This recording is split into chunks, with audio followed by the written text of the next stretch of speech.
આ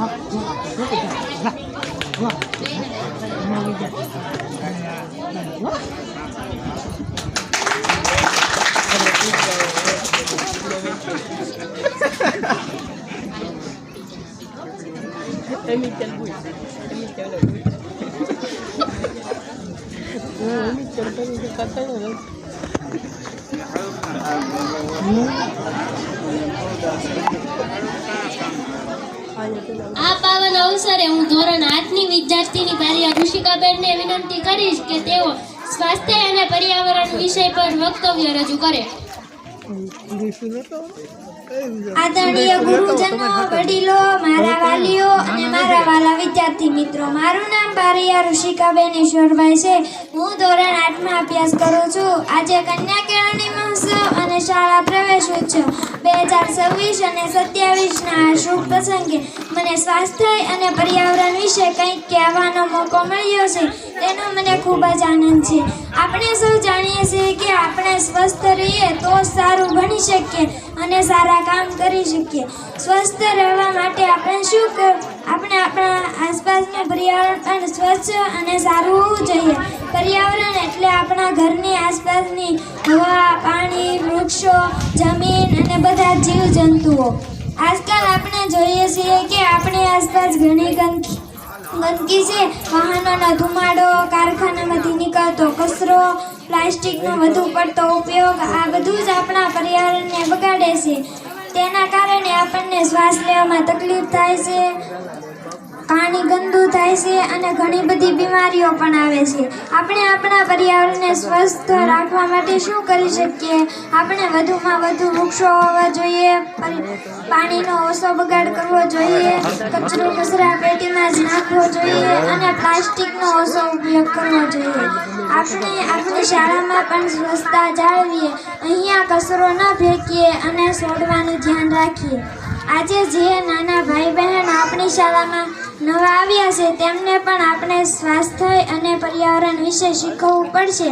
ખાસ કરીને દીકરીઓને ભણાવવાની ખૂબ જરૂરી છે, કારણ કે એક ભણેલી દીકરી 2 ઘરને ઉજાડે છે. તે સ્વાસ્થ્ય અને સારા સ્વચ્છતાના પાઠ પોતાના ઘરમાં અને પોતાના સમાજમાં પણ શીખવી શકે છે. ચાલો આપણે બધા ભેગા મળીને નક્કી કરીએ કે આપણે આપણા પર્યાવરણને સ્વસ્થ અને સ્વચ્છ રાખીશું. યાદ રાખો, સ્વસ્થ પર્યાવરણ એ સ્વચ્છ જીવનનો આધાર છે. અસ્તુ. જય હિન્દ, જય ભારત. સરકારશ્રી દ્વારા લેવામાં આવતી વિશિષ્ટ સ્પર્ધાત્મક પરીક્ષાઓમાં વિશિષ્ટ સિદ્ધિ ધરાવતા બાળકોને સન્માન કરવા માટે હું મહાનુભાવોને વિનંતી કરીશ કે તેઓ બાળકોને પ્રમાણપત્ર આપી પ્રોત્સાહિત કરે. આપણી શાળામાં ધોરણ 5માં લેવામાં આવતી CETની પરીક્ષામાં વિશિષ્ટ સિદ્ધિ પ્રાપ્ત કરનાર બારિયા ઉમેશભાઈ અને શિયાળ હેમંતસિંહબેનનું આ માન પર્વે સન્માન કરવામાં આવશે. હવે મંચસ્થ ભાવેશભાઈને વિનંતી કરું કે CETમાં આ બંને બાળકો અમારે ઉત્કૃષ્ટ સિદ્ધિ મેળવેલી છે, તો એમને મોમેન્ટો આપી અને સન્માનિત કરે. ઉમેશભાઈ.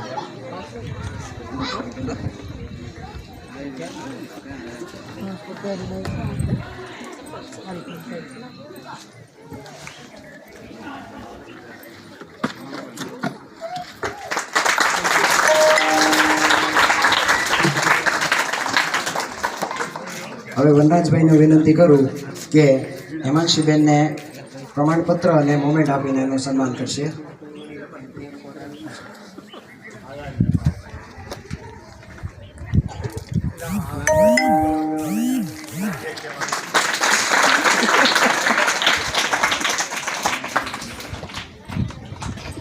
હવે આ વખતે આપણે એક વિશેષ સન્માન કરવા જઈ રહ્યા છીએ કે જે બાળક છે એને સમગ્ર વર્ષ દરમિયાન જે કામના દિવસોમાં એક પણ દિવસ ગેરહાજરી નથી રાખી, તો આપણે એ બાળકનું તો સન્માન કરીશું પણ એના વાલીનું પણ સન્માન કરીએ. આ ખરેખર તો એના વાલીનું જ સન્માન છે કે જો વાલી જાગૃત હોય ત્યારે જ એનું બાળક છે 100% હાજર.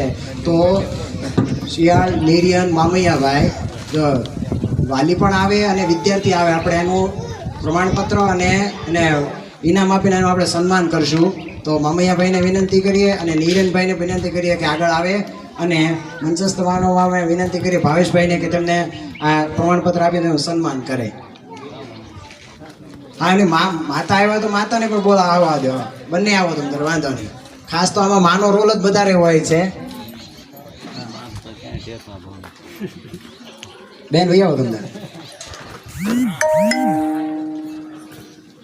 આમાંથી આપણે જે પ્રેરણા લેવાની હોય કે ભાઈ એક પણ દિવસની ગેરહાજરી અને સંપૂર્ણ 100% શાળામાં હાજરી.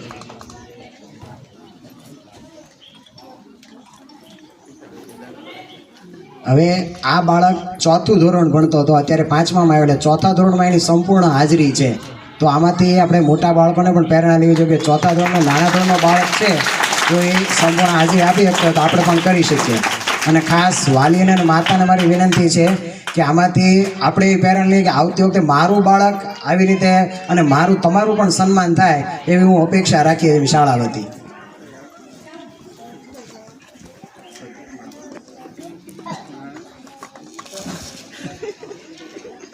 હવે અમારી શાળાના આચાર્ય શ્રી અરવિંદભાઈને વિનંતી કરું કે પ્રાસંગિક અનુરૂપ 2 શબ્દો કહેશે. અરવિંદભાઈ જાની. ગામના મુખ્ય પ્રથમ નાગરિક એવા ચેતનભાઈ સરપંચશ્રી તથા ભાવેશભાઈ રાઠવા સાહેબ તથા વનરાજભાઈ બેન શ્રી રશ્મિબેન તથા ગામના એસએમસી સભ્યો, એસએમસી અધ્યક્ષ, શિક્ષકગણ, ગામના વાલીઓ, વિદ્યાર્થીઓ તથા ભાઈઓ અને બહેનો. હવે આપણને ખ્યાલ છે કે દર વર્ષે આપણે પરિષદોત્સવ છે એ ઉજવીએ છીએ. તો પરિષદોત્સવ ઉજવવાનો મુખ્ય હેતુ એ છે કે આપણું ગામનું જે બાળક છે જેના 5 વર્ષ પૂર્ણ થાય એ બાળક કોઈ શાળાથી વંચિત ન રહેવું જોઈએ. 100% શાળામાં છે એનું નામાંકન થવું જોઈએ. પહેલાં આવો કોઈ પરિષદોત્સવ નહીં. આપણે ખબર જૂના વખતમાં આપણે જૂના જઈએ તો દર 88 બીજે આપણે બાળકનું નામ લખવામાં આવતું અને નામાંકન થતું. પણ હવે આ સરકારે ઘણા વર્ષોથી પરિષદોત્સવ એવું નામ આપવામાં આવ્યું એટલે કોઈ પણ બાળક છે એ બાકી ન રહી જાય અને 100% બધા શિક્ષણ મેળવે એ હેતુથી આપણે પરિષદોત્સવ છે એ આ સરકારે શરૂ કરેલો છે. તો એમાં બાળક છે એ શાળાએ નિયમિત આવે. હમણાં આપણે એક આગલે જોયું છે કે નિર્યન છે એ આપણે 237 દિવસ કામના દિવસો હતા તો એની હાજરી 100% છે. તો જે બાળક શાળાએ નિયમિત આવે તો એને શાળામાંથી કાંઈક એને મળવાપાત્ર છે એ મળે છે. પણ બાળક ઘેરે હોય, શાળાએ નિયમિત ન હોય તો એ શિક્ષણમાં એનું જે આપણે કહીએ છીએ એનું જે જોઈએ 100% રિઝલ્ટ મળતું નથી. તો મારી નમ્ર અપીલ એ છે કે બધા બાળકો શાળાએ નિયમિત આવે, આને આપેલું ગૃહ કાર્ય નિયમિત કરે અને ઘેરે વાલી પણ એના તરફ થોડુંક ધ્યાન દોરે એવી મારી નમ્ર અપીલ છે. અસ્તુ. જય હિન્દ, જય ભારત.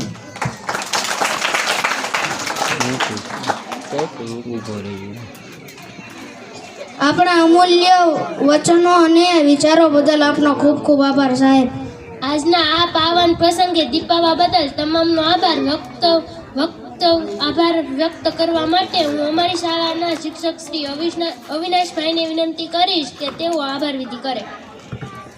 સર્વે મંતસ્થ મહાનુભાવો, ગામમાંથી પધારેલા માતાઓ, બહેનો અને વિદ્યાર્થી મિત્રો, આ તકે આપણી વચ્ચે આ સાહેબો આવ્યા અને આપણા ગામનું, આપણી શાળાનું જે ગૌરવ વધાર્યું એ બદલ હું આપ સૌનો હૃદયપૂર્વક આભાર માનું છું. અને આ કાર્યક્રમ આપણે અહીંયા પૂર્ણ જાહેર કરીએ છીએ. પ્રવેશોત્સવ કાર્યક્રમ. ખૂબ ખૂબ આભાર.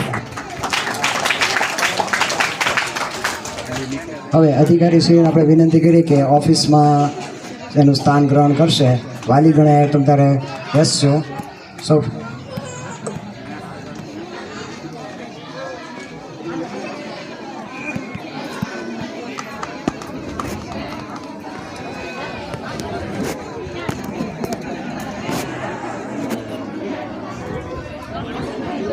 તો હવે આપણે વૃક્ષારોપણનો કાર્યક્રમ લઈશું. તો મંચસ્થ મહાનુભાવોને વિનંતી કરીએ કે વૃક્ષારોપણ કરે અને સાથે સાથે ગામના લોકો પણ એમાં જોડાય એવી મારી વિનંતી છે.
આમ વૃક્ષ આમ રોપાય છે.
અમારા નામ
તારો ડોક્ટર લઈ લે ક્યાં સંપર્ક ક્યાં બેઠા ક્યાં કાળે ની ક્યાં ગયા હસ્તી લાઈવ હતું ઉતારું સારું હતું રિઝલ્ટ સારું આવ્યું.